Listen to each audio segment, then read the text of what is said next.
everybody here. Let me, let's view here. Let's start with Kristen. So go ahead and introduce yourself, Kristen, and yeah, yay, Kristen. Yay, all right, well, hello everybody. My name is Kristen Garland. I'm a visual development artist working in television animation. How I got started in the industry was a really winding road. When I first went to college, it was to study traditional animation, and then I graduated, and it seemed like a lot of work was just not available. So I had to teach myself a new skill. And I thought, well, I've got Photoshop, so I might as well go into digital painting. And from there, I worked in comics for a bit. I've worked on a short series called Steven Universe and the Crystal Gems, did some covers, another series called Amulet. And after that, I worked in video games for a little bit, did some animation on Skullgirls, and worked for a company that developed educational game for kids. So that was super fun. And eventually, yeah, just through a lot of freelancing, I eventually made some connections and was able to get my first gig in animation, working as a character designer on Nico and the Sword of Light. And from there, yeah, I just keep working, keep hustling, and now I'm in animation, hopefully for much longer. Okay, hi, I'm Brooke Keesling. I'm the head of animation talent development for Bento Box Animation. I'm also the VP of ASIFA-Hollywood, since this is an ASIFA panel. And I also teach at night at CalArts. And my journey was going to CalArts for my MFA in animation, where I made some films. One of my films won the Student Academy Award and Student Emmy Award, and I got to go to festivals all over the world. And I was like, I'll make a living as a short filmmaker, and then learned like you can't really do that in the United States. You could kind of do that in Canada because they have the National Film Board, and probably other countries, but really not here. When I graduated, there wasn't a lot of work in animation. So ended up in practical effects and miniature effects, where I worked for a long time and got to work on Inception and The Dark Knight and The Aviator and Hugo and all these movies that needed large scale miniatures that would either need to be crashed or blown up. And that was really fun.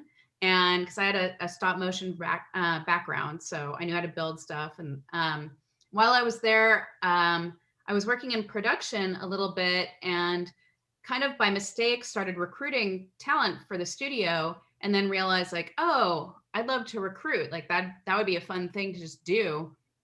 So skipping some chapters, pitched myself to Cartoon Network to be their recruiter. And I was there for a long time. And then I moved to Disney for a little while.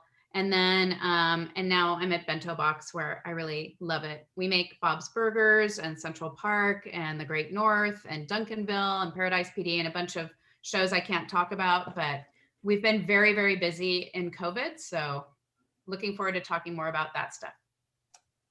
I'm Daniel Dominguez. I am an executive producer, showrunner, head writer, and also a producer, along with Brad Graber, the CEO of Powerhouse Animation, and a bunch of stuff. How did I get here? I grew up super poor and joined the Air Force, and then quickly realized they and I didn't get along really well, and got out as fast as I possibly could, and then ended up coming back early from what would have been a 4-year stint in the Air Force and 2-year stint in the Air Force, and just basically had no idea what to do with myself or my life. Just that I didn't have any money, resources, or idea. But the entire time I'd grown up and got to where I was now, I'd been writing, and I had been writing specifically a lot of just TV pilots and movies and stuff like that, having no training and having no idea what I was doing. They're all terrible, I'm sure, and don't make any sense and are poorly written, but it was just a passion. It was something I'd always sort of, I think, needed to do. And then eventually I went to Loyola Marymount University, just because my friend said he had fun there and they had a screenwriting program. And it was a terrible mistake because that was really expensive, and I didn't have any money to go there. So I ended up with an enormous student loan debt and no real connections coming out of college. So I was like, wow, I really better make it as a TV writer, or I'm just gonna die alone somewhere soon.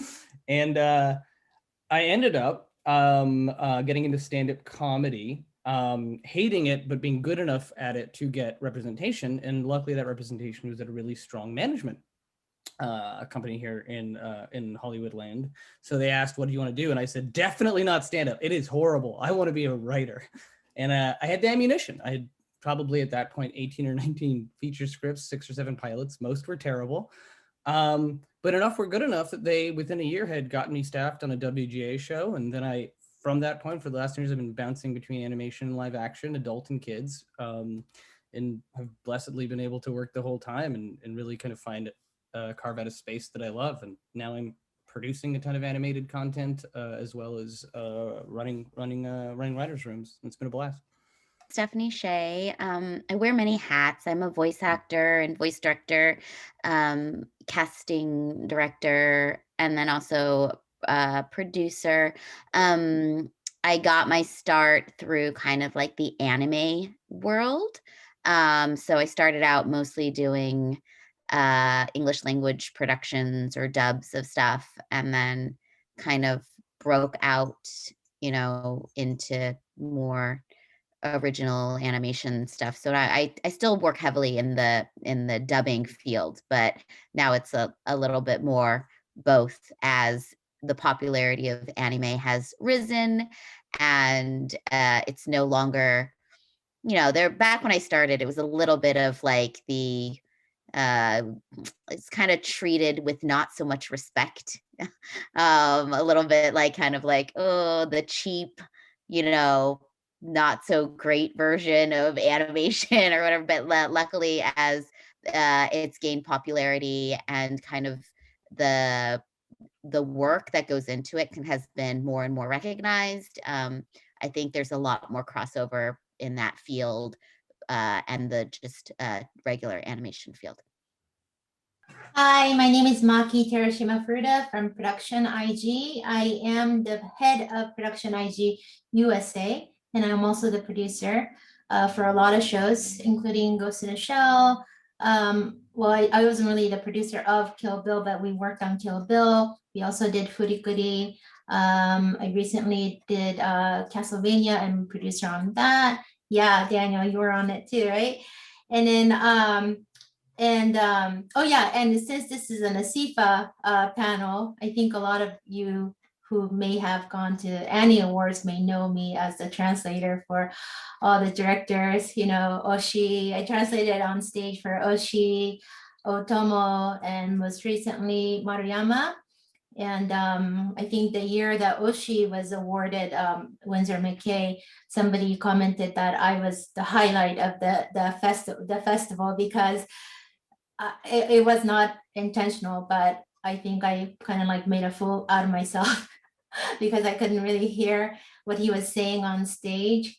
So, but anyway, so maybe, some of you may know me from the Annie Awards as a stage translator. And I've been in this business for almost, I guess, over a quarter of a century, because I started working for IG in 1997.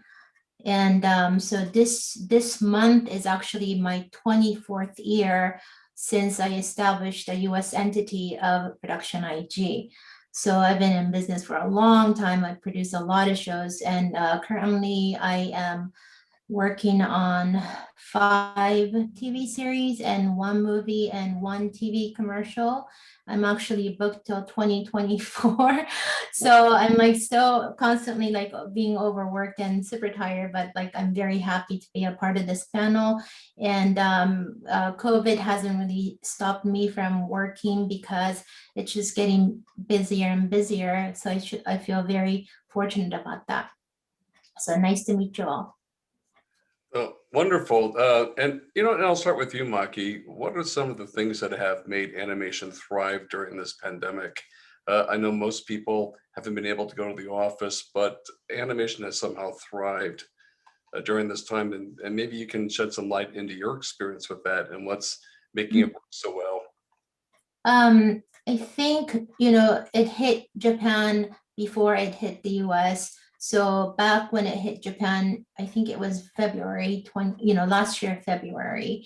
And I was actually traveling to Japan at that time. And, they haven't really closed business or anything. Everything was still proceeding as normal. But when I came back to the US towards the end of February, I had to be in self-quarantine for 2 weeks because they had, flagged Japan as one of the countries of pandemic. So things were still moving forward up until maybe mid-March when people weren't allowed to go in the studio anymore. So luckily to some animators, they were still able to work at home. So all the productions, I mean, they were still encountering some delays, but it was still moving forward. But the biggest problem was that the actors couldn't come into the studio. So all the voiceovers, pre-recorded or after recorded, they couldn't record, period, because nobody wanted to go in the studios. And so because of that, I think some production has halted and delayed, and it was, and then the same thing happened in the US. I'm sure Stephanie can talk more about how the recording situation was, but out of the 5 TV series that I'm working on right now, some have experienced, I guess, like harder consequences because of COVID, but everything is still being made, and luckily none of my coworkers or none of my clients have gotten sick. I had several close, personal friends of mine got sick in LA, and 2 actually unfortunately had passed. And but other than that, I feel very fortunate that things are still moving forward, and people are still healthy and doing well. Oh, wonderful. And Stephanie, I know you work with voice actors very closely. Can you speak to voice actors and how they're able to work during this time? Yeah, so I was really fortunate. I already had a home studio all ready to go. And it was funny because I think in the beginning, as an actor, I was like, oh, this is going to be a real benefit for me, like, oh, everyone's going to want to hire me because I have a home studio. It really wasn't the case, though. Casting and production, I think at about like when we went into lockdown, everyone kind of took a pause because we didn't know, no one knew how long is this going to be? Should they invest into looking into remote records? There was about a pause of about 2 months where they kind of just waited and waited. And then it seemed like, oh no, this is going to last longer. And then they started looking into remote records and whatnot. And, a lot of actors had some kind of setup, not a great setup. A lot of studios and engineers also kind of scrambled to see what they could do in terms of helping the actor community. Since I work a lot in dubbing, dubbing has really small budgets. So depending on the client, generally, if you're working in dubbing, the client is, or the studio doesn't have the type of resources to send out awesome kits, which some of the bigger studios do. So for some of the bigger studios, it doesn't even matter. Like they hire whoever, and if the talent doesn't have a studio, they send them a kit, it's cleaned, all of that stuff. And that didn't start right away. Like it took some time, several months for production companies to kind of figure that out, what would be in the kit. By now it's been a year and it's pretty normalized.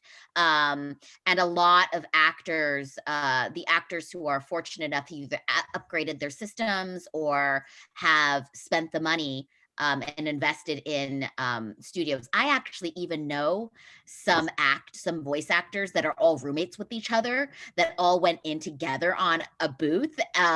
So they all it's interesting. So like when they book out the times, their availability is based on like their other roommates that are, if they're working or not. Like it's a funny time. I would say that the voice acting community, we're super, super fortunate to be able to keep working. There's so many different services. Generally speaking, there are different ways of doing things. Either you're as a talent recording on your end and then you send over the files. And that's traditionally how it's done for most video games and original animation. And then for dubbing, that what typically is used is there's any number of some kind of remote recording software programs, whether it's service-based or service-based, like you pay a monthly fee, or the studio just pays a fee, and then whoever can log in, the talent side, there's no cost to the talent. Sometimes the talent is also paying for a fee. So like services like Source Connect, both sides need to have a subscription connection, a subscription, although you can give free passes to somebody else. And then there are other sources like IPDTL. I think those are all the letters. I don't know if that's the order. Or Session Link Pro. These are all services or programs, which what happens is some are a lot of them are web-based. Sometimes they're actual software-based that you have to download. But two sides log in, and then you get on the internet, and whatever your audio feed goes through the internet and is captured with either very little loss of data, or depending on the program, sometimes zero loss of data into the studio. They download from the internet basically, and receive the audio. The reason why for dubs they tend to use that programming instead of just getting the backups or the stuff that the talent is recording in their own studio, is because so much time is spent on the timing of it. The actors are performing to the animation, so it would just it would cost a lot of energy and time and money to have an editor just have to go through all of that raw audio and find all the takes and then place them into every single line of a full feature or 30-minute episode. So that's usually how it's done. I will say this, actors right now are often complaining about their service providers, because I think all of us, myself included, I know I pay for a certain amount of download and upload, and I don't seem to ever get it. And it's fine if you're just watching Netflix, but it's not so fine when you're trying to capture audio over the internet or trying to sync it to picture. It's really annoying. And most actors now, I think, also know when their neighbor's gardeners come. Like, they'll be like, oh no, the neighbor's gardener comes at Tuesday at 11 a.m., so that they know not to schedule their sessions then. It's a funny time, but, everyone is kind of making do and figuring it out. And we're very, very, very fortunate. It's also opened up some casting to just outside of LA and New York. It's also, because I have some friends that are live action actors, and they just for a long time just couldn't work, or they have that struggle of deciding, because some places now you can go in, there's protocols, but you have that stress of being like, do I take this job and put myself at risk, or do I pass on it? And I think that's very, very stressful. I think I'm very grateful for all the studios who have taken the approach of letting the actor dictate their comfortability, and most have not. There are some players that have kind of pressured actors to come in, but luckily the community is really good at watchdogging among ourselves and red flagging, and SAG has been very supportive as well. So sorry, that was a much longer rant than I. No, that was terrific. Daniel, do you have anything to add to that? And tell us a little bit about how you're thriving through this challenging time. I don't, for me, it's not a very complicated thing. I think the reality is COVID made it so you can't do live action, and therefore a medium had to thrive in that context, because, we have to keep making things that we can't ever stop. There's nothing no one can stop ever at anything. But it's been great for me personally, from the perspective of the fact that, and for our industry writ large as people in animation, that it was already, I think, animation moving further and further into, I don't know if I would use the word, if mainstream is the right word, but it was being more and more accepted that it was, and I hammer this home all the time. I try to hammer this home with everyone I talk to, whether it's laymen or executives or whoever, that animation is not and should not be thought of as a genre, but as a medium. By which we can tell any kind of story for any kind of demographic. And I think most of the world knows that. In America, the United States has been really slow to catch up. And so I think what COVID did by creating this space where everyone had to just stop for a while in live action is it poured fuel on a fire that was already burning in terms of people recognizing it in a more holistic way as a art form that stands, I think, equal and toe-to-toe in terms of a storytelling medium with live action. There's a lot of parody issues that need best in that space, I think, in a large scale way, sort of across the board. But in terms of just the raw simplicity of it, it's like, yeah, people had to stop. And even now, you know, with live action starting to trickle back into happening, it's still very start and stop, right? Because like someone starts up a new thing and it's like 3 weeks later, they've all got COVID again, time to stop. And so it becomes a start, stop thing where in animation, just by accident of what it is, you can build what we do in such a way that people don't have to be put in unsafe scenarios.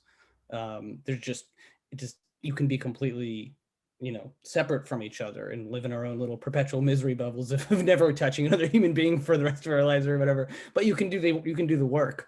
And so I was already pretty busy before COVID, and it's just been the crossing streams of everyone wants animation from just a pure we need to make content thing, with now everyone wants every kind of animation. Like adult animated genre is what Powerhouse has largely trucked in, and that has exploded. And so it's just like now that there's new demographics and subgenres in animation that can be exploited and are being purchased by the studios and networks at an almost parity level, I think, with kids animation at this point, which is already a huge field in and of itself. It's just endless, especially because there's so many different outlets now. Even if it's like eventually going to be like 5 places you go to for everything, those 5 places, like just as a for instance, like HBO Max has like 20 different things within it or something like that, right? And all of those things are feeders for content. So it ends up being just an enormous amount of variety. And I think really it's a wonderful place for the consumer, because I think we're at a point where really everyone can find shows that are really exciting for them as an individual, because it is so, the 4 quadrant ideology has so broken down into like different outlets for different types of content. So that's been the wonderful part of it. The bad part of it is I think my dog's really sad. And also we're living in a perpetual horror movie of plague and pandemic, which is super upsetting and has hurt a lot of people. And so it's a weird emotional roller coaster where I'm like elated by the thematic richness and complexity of the stuff that I'm allowed to be able to do, and the honesty that, isn't always been the case, I think, has been hard to like, sneak art into commerce, and it doesn't feel hard right now. And at the same time, I like go to the news and it's like, there's 10 new viruses. And I'm just like, this is horrible. And so the emotional roller coaster is extreme, but my dog is very soft and he keeps me comforted. Everyone on this panel so far, it's weird to be happy and elated and thriving during, the plague of our lifetime. But that said, I'm very thankful to be working through it. I feel for all my friends who work in live action or other industries where they couldn't keep working in what they wanted to do. They've all found something to do, but it's been really hard. But so Bento Box we have a large studio in Los Angeles. There's actually a few different locations of that. And then we also have an Atlanta studio in Atlanta, Georgia. And both studios, like as a whole, we've just about doubled in size since COVID started a year ago. And that made my desk really, really busy. And it was really fun and, energizing to have to just like keep filling these roles. I think it's a really good time for people who may have had a harder time breaking into animation in the past. Like I tell my students at CalArts, I'm like, I just teach there 1 night a week, but I'm like, there is no better time in the history of planet Earth to graduate with knowledge of animation. Like, you're gonna, like, do your work, but if you do your work and you work on your portfolios and your films and all of those things, you're gonna get jobs. So we've been doing, like, one nice thing that I really love about Bento Box is we're not kind of limited to kind of a house style or heritage. Like, when I worked at Disney, it was really fun because we had like all of the heritage projects that we could work on, like, the Mickey Mouse shorts. I used to sit right near that crew, and that was really fun. But we're not limited to just this or that. And so we do a lot of adult animation, but we have a kids show that I can't talk about. We have a special projects and development team that I also work with, and that department is just blowing up, doing so many things. We are taking pitches all the time. So I just want people who are watching this to feel really encouraged. This is a great time to break into animation. I mean, do your work and put it on Instagram and put it on Vimeo and Twitter and all of the places. Because besides, the thousands of people who are bombarding me every week on LinkedIn and wherever to try to get a job, and obviously our website, I'm also just I'm looking for you. I'm looking for the next voice or the next person to make something cool or different or fresh or new. So I hope people feel encouraged by that. And, Daniel, you're right about all of the negative things, but I know a lot of people who've gotten their 2 shots already. So I feel like there is some light at the end of the tunnel. And so hopefully we'll all just feel. It's been interesting. It's been a roller coaster. Usually when you're not working in studio, you're working from home. So for the first maybe month or so, I was kind of like, oh yeah, freelance life, like I can handle this, no problem. But around month 4 to 6, things just started getting really weird because I live alone and I don't have a pet. So I'm just like looking at the walls like, oh no. And then around November, we actually had a family tragedy. We had a family member pass away. So I drove out of state, like just packed all my bags. And I was like, I'm going to go and help my mom and dad, help them figure everything out. Because Zoom funerals, like they're all old people. They need someone to help them operate the machinery. So now I'm living with my parents, and my dad has gotten 2 of his vaccines, and my mother is slated to get vaccinated next. So I'm just waiting for both of them. Yeah, it's such a relief. And I will say that my mood and my productivity definitely, like who would have thought being around people could help with that?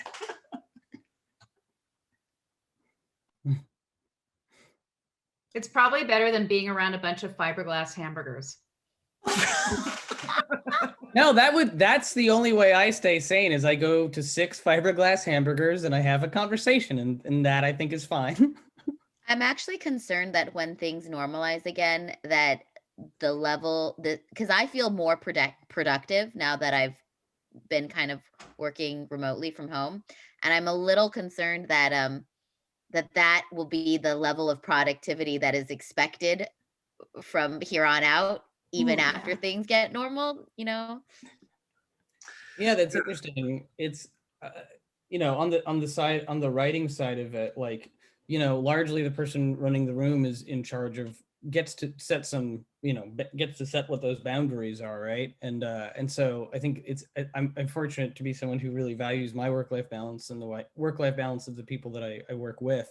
So I'm a real hard ass about like, yo man, 10 to 4:30, like everyone can take a nice lunch.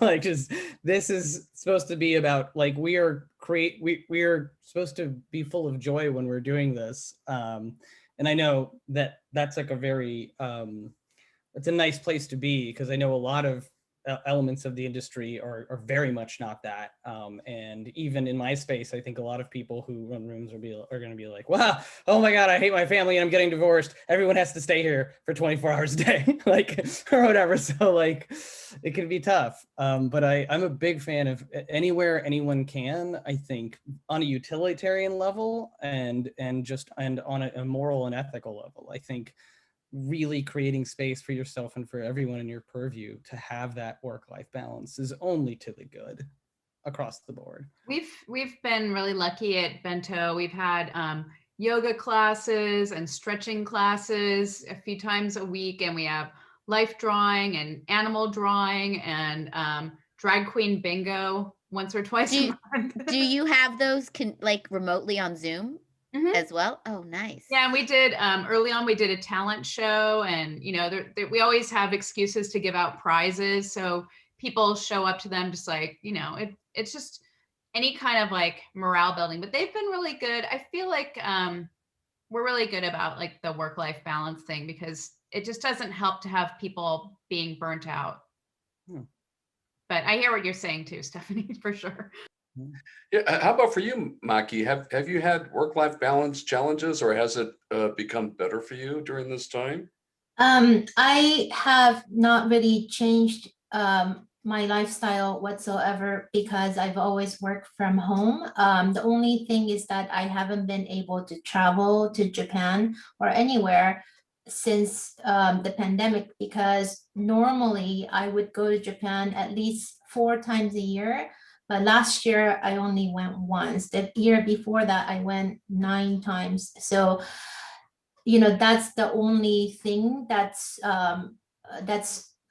I think eventually gonna get a little bit difficult, because I still need to talk to the new studios about new projects. But like I said earlier, I am pretty booked until 2024, and I'm assuming that this year, you know, hopefully we'll all get to go back again. But other than that, I work from home, and I have a farm here. I live on a ranch, so I have lots of animals here, and that's always keeping me super busy. And my working condition again is with Japan. I mean, with LA. I live in LA, so I do work with people locally, but I also have a very important client in Atlanta. You know, Cartoon Network is one of my biggest clients. So, and then I also have to speak with the people in Japan. Of course, that's where all the studios are. That's where all the animation happens. And recently I have been having some clients in Europe. So it's good in a way to be able to work from home, because you don't have to commute, and you know, you don't have that loss of time in getting ready and all that. But they sort of take advantage of you because you work from home. They think that you are available 24/7. And so that's like the only thing that you kind of have to get used to nowadays. But you know, I have been doing this for over 25 years, so it's gotten, you know, better and better as the year passes. But I think people who have been going to work are now having to work from home. And I know some of my friends are struggling with the new challenges, because some mothers, you know, may have kids at home, and they have family, and everybody's staying home, and they can't focus on their work and all that. But I think, you know, people adapt to the new environment, because it's almost been a year since this whole thing started, and they start creating things and environments that are you know, suitable for their lifestyle. So yeah, just talking about my lifestyle and my work environment, it hasn't changed at all, besides the traveling. I miss events. I miss being at events with people. Like if we were doing this at WonderCon, I would be so happy to talk to all the people who want to break into animation after the panel outside of the room, and, you know, give them whatever advice that I could give them, you know, personally, look at portfolios. Like I am such an extrovert. I really miss people, but I can look at everything online. It hasn't stopped me from being productive, but I'll look forward to going back to WonderCon and Comic-Con and the Ottawa Animation Festival, and, you know, all of the things. I can't wait for Yeah. that.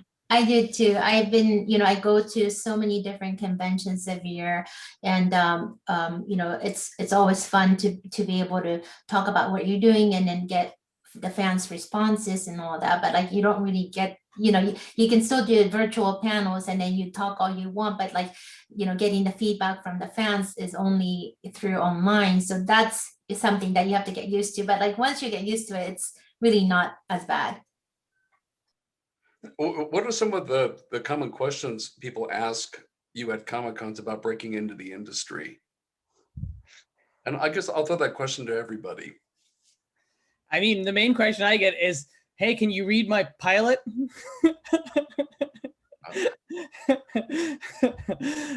To which I respond, no, but here are the things you can do and ought to do if you want to break in, because I think there are some really specific roads for people to move, at least into my space, into the writing space, that I think unfortunately are not as laid out as they could be by most of the sort of feeder institutions that put people into this town. And I wish to God there was like a fucking billboard in front of town that was like, here are the 4 things, because it really is that specific.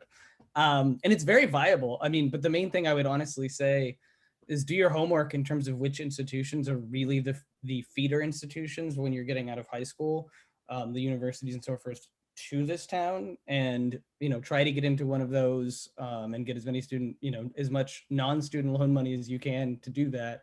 And then absent that, move to Los Angeles, man. I know like the COVID thing is going to be over, but every industry is built on networking and relationships, but holy crap is this town built on networking and relationships. And so being present for all this stuff and all these people and all this thing, and to that, getting good at what you do and being a genuinely kind person who likes being nice and helping people. I mean, you're well on your way when you got all that in your pocket. Yeah.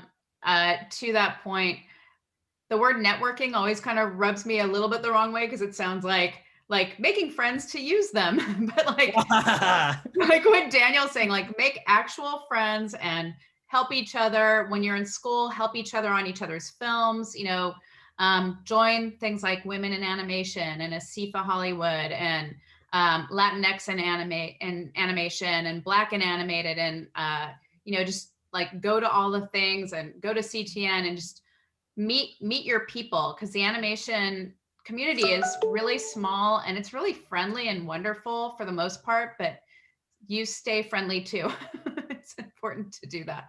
And then just like, make a portfolio. I mean, really basic stuff. Like here's something I say on every panel I ever speak on, which you think is so basic, but have your email address somewhere findable. Like there's so many times where I go to find an artist and I'll message them on Instagram and they don't read those messages. So just like make it sure that wherever your artwork is, that we can find you and that you will answer your email, because I know it's very basic, but it needs to be said. As we were just saying earlier, I was just going to piggyback off of what Brooke and Daniel were saying. It's also really a good idea to make sure that you're maintaining an online presence and maintaining whatever platform that you decide to upload your art on.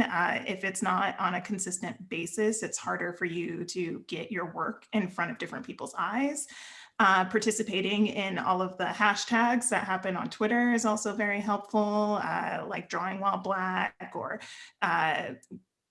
there's such a plethora of different hashtags that you could participate in and piggyback off of. And someone was making a joke the other day saying it, like, join my web ring. And if anyone's old enough to remember those back in the day, it's basically a really great way to create a chain of artists to connect yourself to.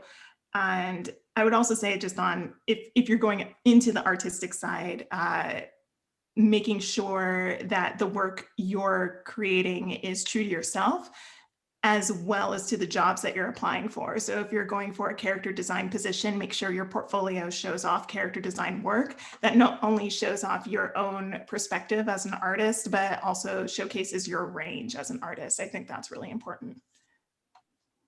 Okay, to you, Stephanie. Oh, well, I mean, the question people always ask me is like, how do I become a voice actor? But it's just like, and the answer is not, it's not like an easy answer, be an actor first, train, make a demo, shop it around, get an agent, do all different kinds of actings, take voice lessons. Like it's kind of, there's no, and like if you ask any voice actor, some of them, they'll kind of have like slightly different paths about like what got them their first job, you know. But also similar, like networking, you know, follow people online to listen to advice or whatever, go to conventions and listen to panels, because the panels is like free advice, you know. I mean, you should take classes too, but classes you got to pay for. So there's a new app that people are really into, Clubhouse. If people have, you know, people are always talking about industry stuff, whether it be animation or voice acting or just acting or Hollywood, whatever. And it's for all sorts of productions, for artists, for writers, you know. And those rooms, I was in a room earlier, just, you know, as I was folding laundry, just had it on. I just was listening. And it had been going on for 4 hours. And when I left, it was still going on. Yeah, and it was just very, you know, you just like raise your hand to ask a question, and they had like their panel of experts, and they would give them very specific targeted advice, you know. And it's just free in the app. You're not like, you know, normally you could like pay for that kind of stuff. So, you know, there's a lot of things on social media that you can use as tools. I was gonna say, you know, I asked a voice actor, because sometimes people misunderstand my job title and they think that I cast voice talent, but I don't. I'm all visual artist, production talent, post-production, all of that. So I asked one of my friends who was a big voice at Cartoon Network when I was there, I'm like, what do I tell people who ask me this question? He said, it's kind of like giving them advice on how to win the lottery.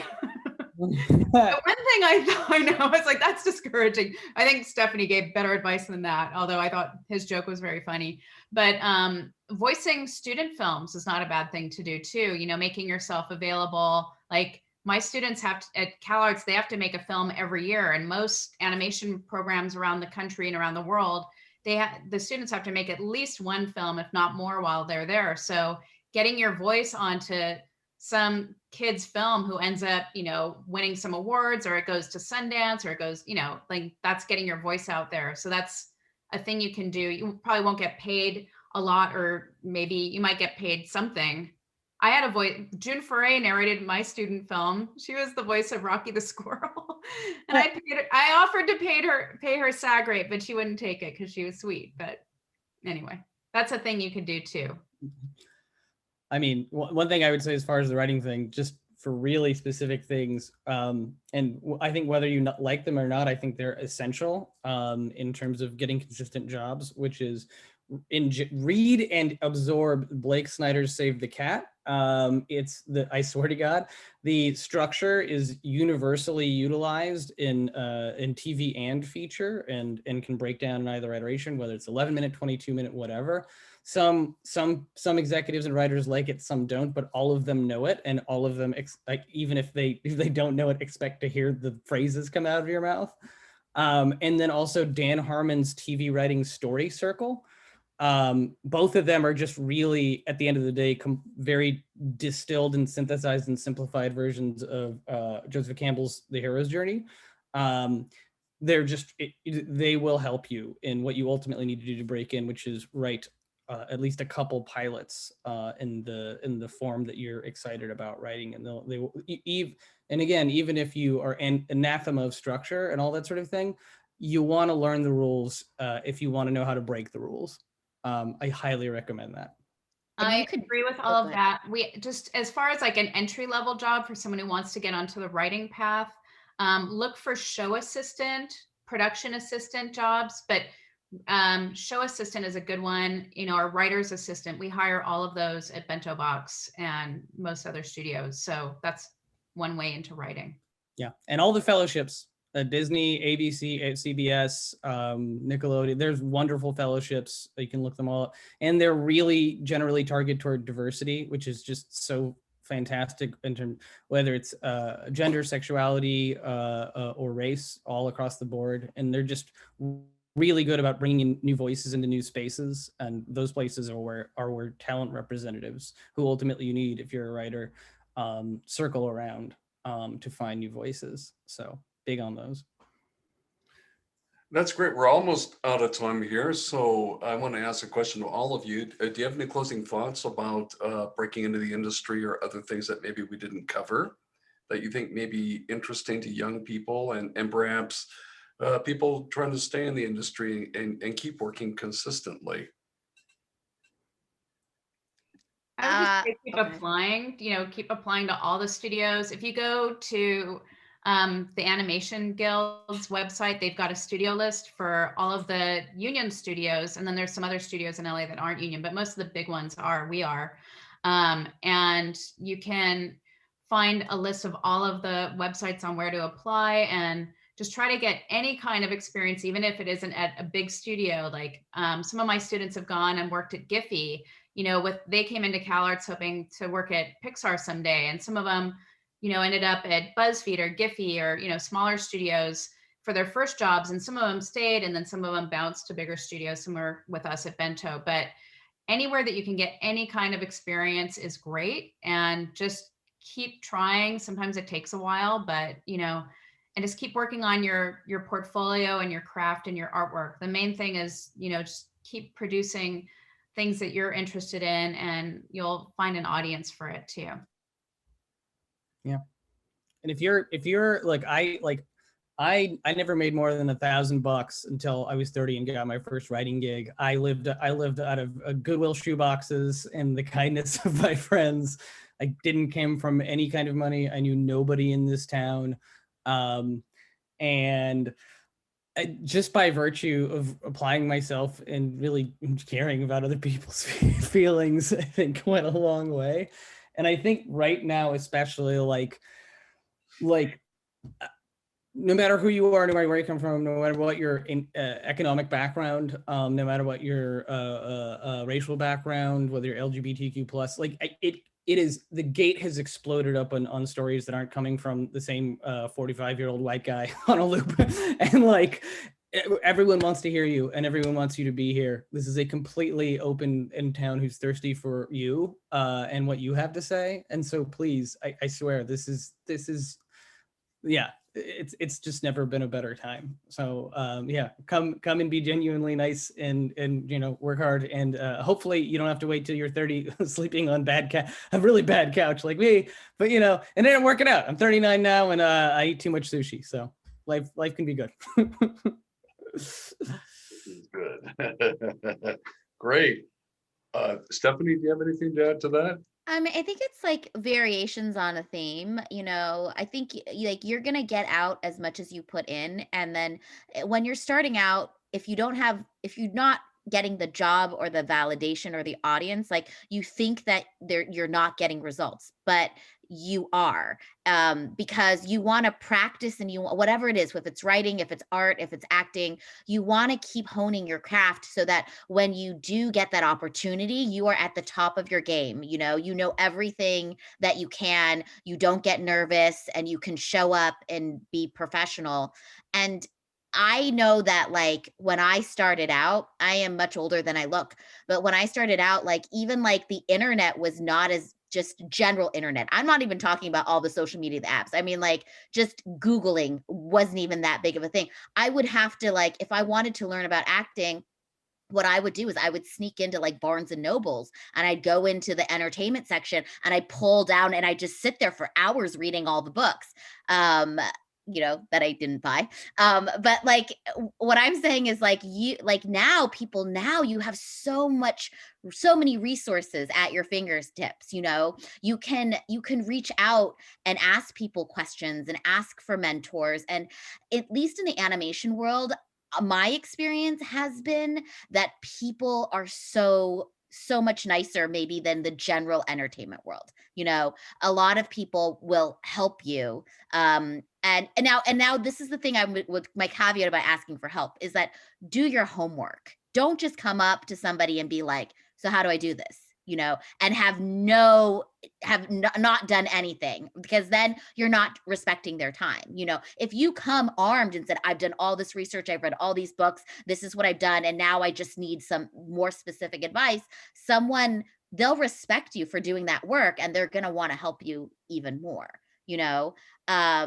And now also nowadays you can make your own stuff. It's so much easier to make your own stuff than before. And that can get eyeballs too. There's so many different avenues.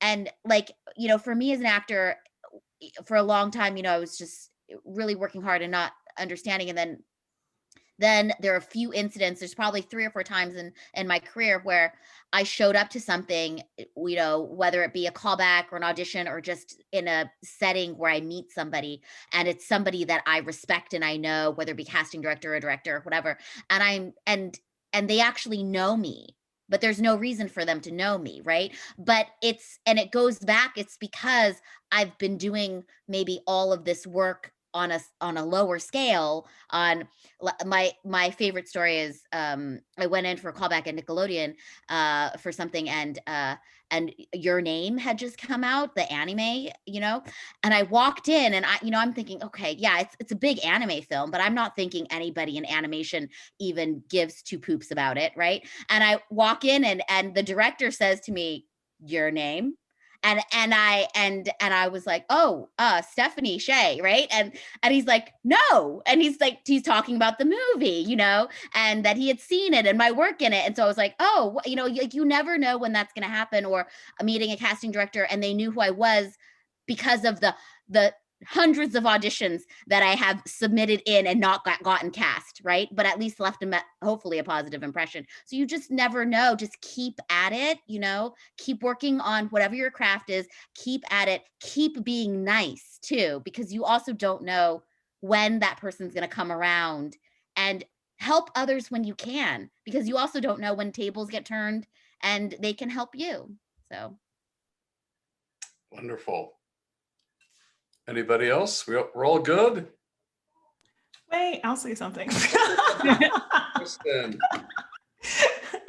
But it's so much harder to like jump in online.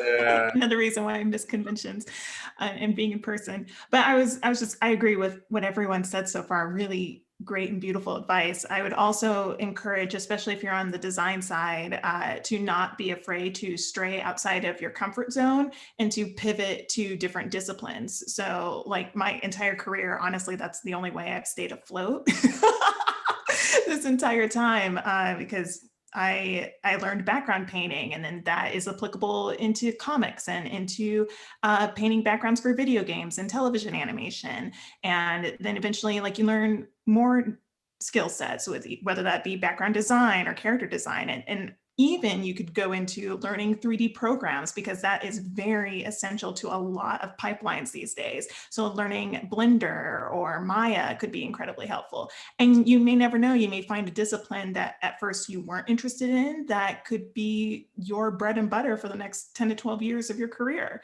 So just be open-minded and try new things, because our industry is always changing, and that's a surefire way to stay on top of things. I have something to add, because I do, you know, come from well, it's more of a Japanese animation industry is slightly different from the Western animation industry. And the biggest difference is that, you know, we're very poor.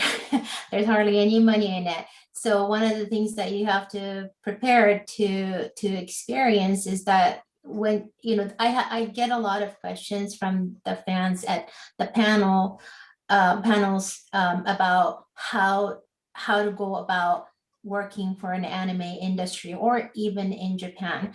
And that's always a very difficult question to answer, because first of all, you have to speak the language. I mean, if you want to go to Japan and work for a Japanese company, let alone an anime company, you would not find an English-speaking people working at the studio. So you have to learn and speak Japanese if you want to professionally work at at the in the anime industry.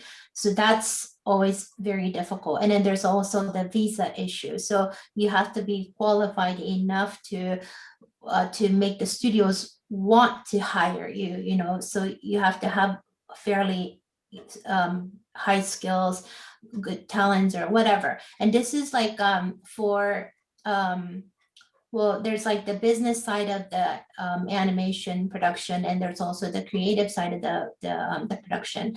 If you are a good artist, you may be able to get by without speaking the language, because we have had several non-Japanese artists work at IG in the past, and they were very skilled and they were very talented. So it was okay for them to not be able to speak the language. And but again, you have to be prepared to get poor, because we really can't pay the employees that much money. But when it comes to the business side of it, such as producing, writing, and all of that stuff, language is probably the most important. But like Stephanie said, I think what Stephanie, I mean, all of you guys had answered it brilliantly, but like what really hit me was, and I'm going to use this for like my next panel, if people ask me the question, is nowadays you can make your own stuff. I mean, it's really like YouTube is out there, TikTok is out there. If you are so sure about your talent and your creations, you should put it out there. And then like if it goes viral, if people see it, then you will immediately get a chance to be in the industry. And so my only thing is to just keep working. If you believe in yourself, if you believe in your creation, if you believe in your talent, just keep working at it, And then if you still want to work in Japan and work in the anime industry, then you can also practice the language. You can study it, So yeah, that's it. Is it difficult to learn Japanese? I think it's difficult to learn, any languages. I think some people are good with languages, some people aren't so good, but I think hard work eventually pays off. That's what I keep telling myself, because I've just been working so hard at everything. And like even right now, it's just been so difficult. And then I just keep telling myself hard work will pay off eventually. So just like, keep practicing, keep learning, studying, never, with me, like it's always about learning. So it never ends. Everybody, thank you so much for joining us today for our panel. It's been extremely enlightening. I hope everybody watching this panel gets information out of it that can help them with their careers and to go after their dream and become the person they want to become. Brooke, Daniel, Stephanie, Maki, Kristen, thank you very much. Thank you, David. Thank you, ASIFA. Thank you. Thanks for having us.